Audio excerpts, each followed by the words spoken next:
So I'm going to be telling you my narration or my version of Girish Karnad's very famous play called Naag Mandala. He wrote it in Kannada first and then himself translated it into English. And Naag Mandala really means a play with a cobra. So that's what the story stands for. And with all humble apologies to Girish Karnad, I'm going to take some liberty to change the end a little bit, and I'm going to put my own version of the end. I'm a glutton for Hindi movies, and I just have to have a happy ending, so I'm going to just moderate, take the liberty to change the end to give it a... Okay. So I'll try to give it a happy ending at the end, and hope that you can... I hope you will agree with my version of the story. Okay. So Nagamandala by Girish Karnad. So our protagonist is a young girl called Rani.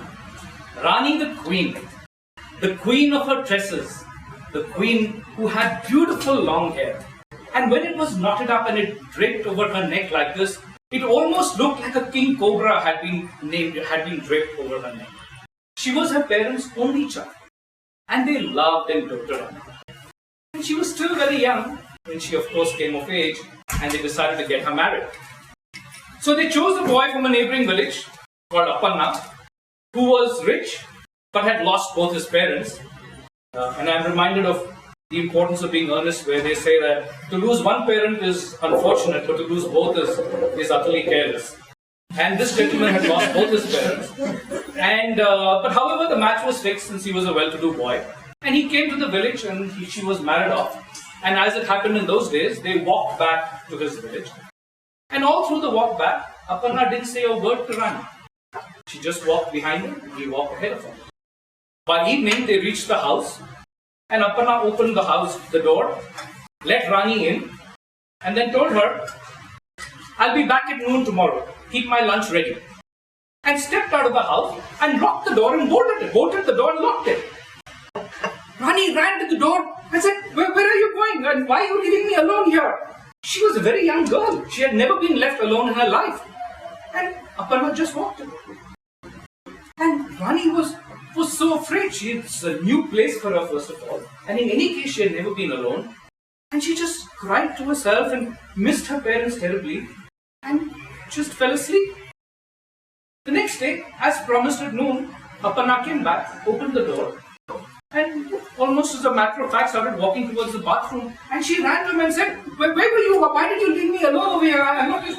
He just put up his hand and said, I have no time for idle chat.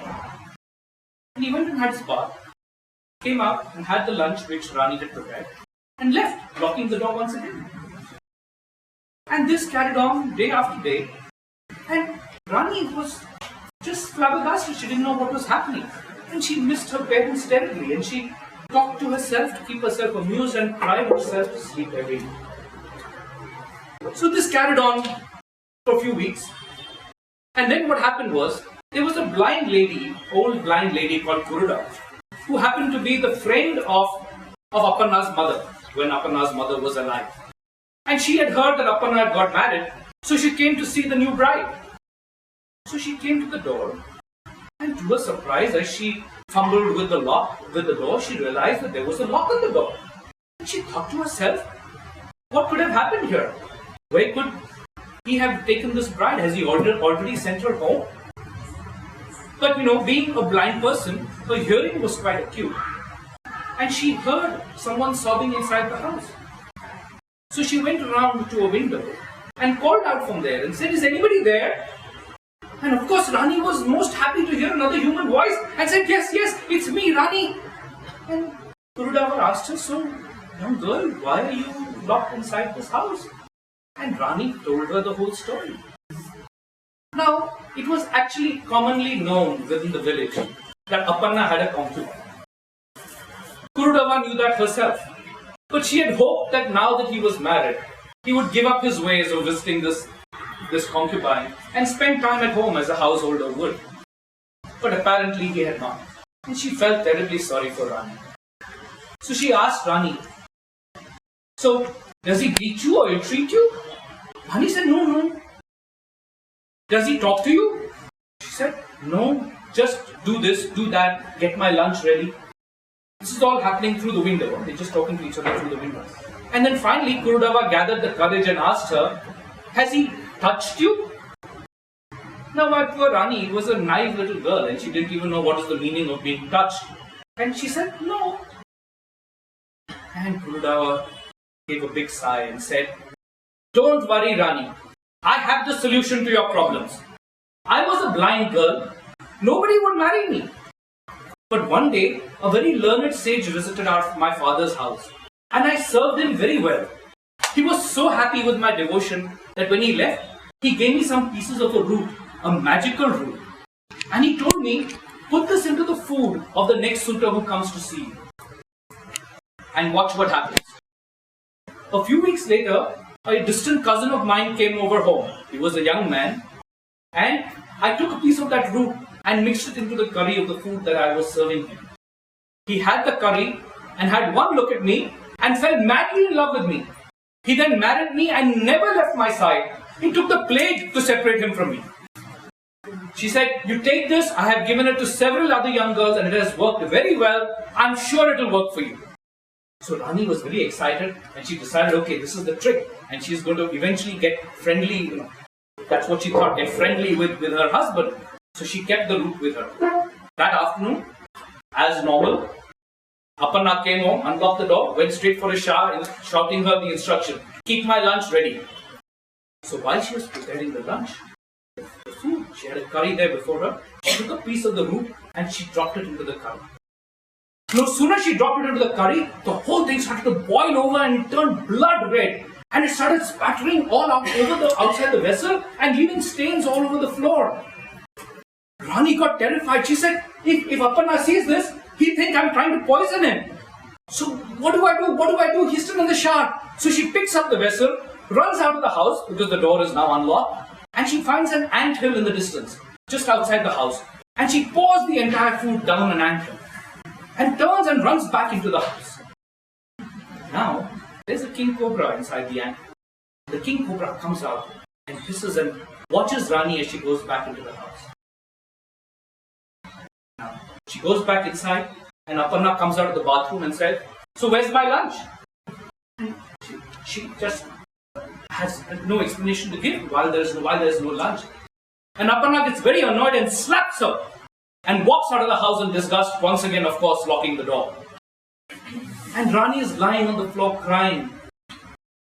Well, that night, now, as per Indian folklore, Nagas have, snakes, cobras, have the ability to assume a human form, take up any form they can at night. So, the king cobra has now consumed this magic root and looked at Rani when she was leaving and is now totally and devotedly and passionately in love with Rani. So, he slinks through the bathroom drain, gets into the house and assumes the form of Aparna, the husband, and approaches Rani. Now, for the sake of the story, we'll call this snake taking the form of Aparna as Naga. And Aparna, of course, is Aparna. But to Rani, they both are the same person. Okay. And he enters the house, and Rani is there sleeping on the floor as usual, had cried herself to sleep. And he goes and he gently touches her and says, "You're so beautiful." And Rani wakes up with a start and says, "Oh, you've come home? Shall I put out some food?" And Naga laughs and says, "At midnight? Of course not. Come, sit here." And she's most unsure. She has never seen this side of her husband. And she says, "Okay." And Naga then starts asking her questions about her parents and about her childhood and about her village and her friends and what she likes to eat and what she likes to do. And very hesitatingly at first, but of course dying to talk because she's had no one to talk to, Rani starts chatting with him. And she finally gets comfortable with him. And talking, she puts her head on his lap and she falls asleep. And Naga spends the entire night caressing her hair and letting her sleep in his lap. Before sunrise, he turns back into a snake and slinks out of the bathroom drain before Rani can wake up. Come noon, Aparna comes home, opens the door and steps in. And Rani runs to him and says, "I didn't know when you left this morning, how are you?" And Aparna puts up his hand and says, "You know I don't like idle chatter." And he goes off to the bathroom. And Rani's perplexed. That night, Naga once again comes to the drain and appears before her as her husband. And when she sees him, she bites her finger just to check whether she was dreaming. And once again, Naga talks to her happily. They are very friendly, and he makes great conversation, and he's flattering her and he's praising her, and she's enjoying herself. And finally, she gathers the courage to ask him, "Why do you torment me so? Why are you so different in the day, and why are you so different at night?" And Naga tells her, "If you don't want me to come at night, I won't come." She says, "Why do you say this? This is your house. You will come and go as you please." He said, "No, let's agree on this rule. That during the day, it's the will of the husband. And he can do as he pleases. But during the night, you are the Rani. It's your will. If you don't want me to come, I won't come. We'll do as you say. And don't ask me any questions." Now, considering her situation before, not asking any questions was the least of her trouble. So Rani, gratefully accepts this. And she grows in confidence day after day, which is something that I'm sure you and I have also seen. I find in my own company at times there are young guys, and when guys and girls, and they get married, and with the support of a good spouse, you can see them flower and they grow in confidence and grow in courage. In the same way, Rani grew and grew in confidence because she was now a wife and she was a householder and not just a young girl. And she had the love and support of her husband. And she was just tolerating this schizophrenic behavior of her husband, who would be stern and tough in the day and romantic and amorous and really sweet in the evening. And I'd just break away from the story once again to say this is what I think is the social comment on marriage in India.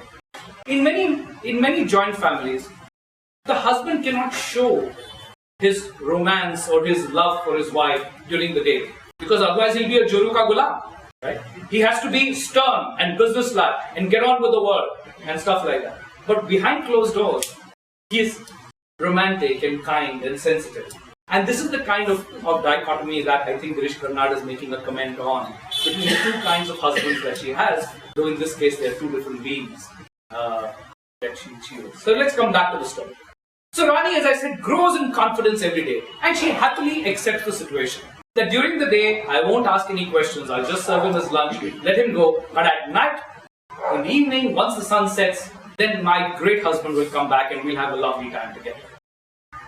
And one day she's particularly joyful and she's singing and she's happy and she's, laughing. And Naga eventually asks her, "So, why are you so happy today?" And she says, "For all these days, I still doubted that maybe I was dreaming and that you don't actually come home at night and behave so nicely to me.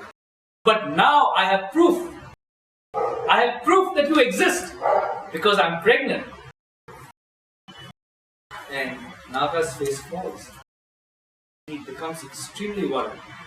And she's dismayed that he's not happy to hear that she's pregnant. And he says, and she's of course then distraught after that and says, "I think I'll abort the child if you're not happy about it." And he says, No, please don't do that. He finally collects his senses and says, "No, please don't do that, Rani. Rani, you have to promise me something. This is going to be a very, very difficult time for you. But you have to promise me something. First of all, keep this a secret for as long as you can." She said, "A secret from whom? I only meet you." She says, "Keep it a secret from me." Once again, she's wondering what he's saying, but she just accepts it. And he says, "There's one more thing I want to tell you. At some stage, I am going to be very angry with you. And when that happens, please insist that you will take the snake test." She says, "What is the snake test?" He says, "When people are accused of something, they have to prove their innocence. And one of the ways to prove their innocence is to take the snake test." She says, "But what is the snake test?" He says, "You have to grab a snake and hold it. And when you are holding the snake, be careful whatever you say. Speak the truth. Because if you tell a lie, the snake will be forced to bite you." Now she's terrified. "What do you mean?" He says, "Trust me, this is the only way. That when you are accused and when you are in trouble, ask for the snake test." And with that, he goes away. And soon enough, of course, her tummy begins to show. And Aparna realizes that she's pregnant. And he's furious. He's furious that his wife is humiliated, that she slept with another man and insulted his manhood.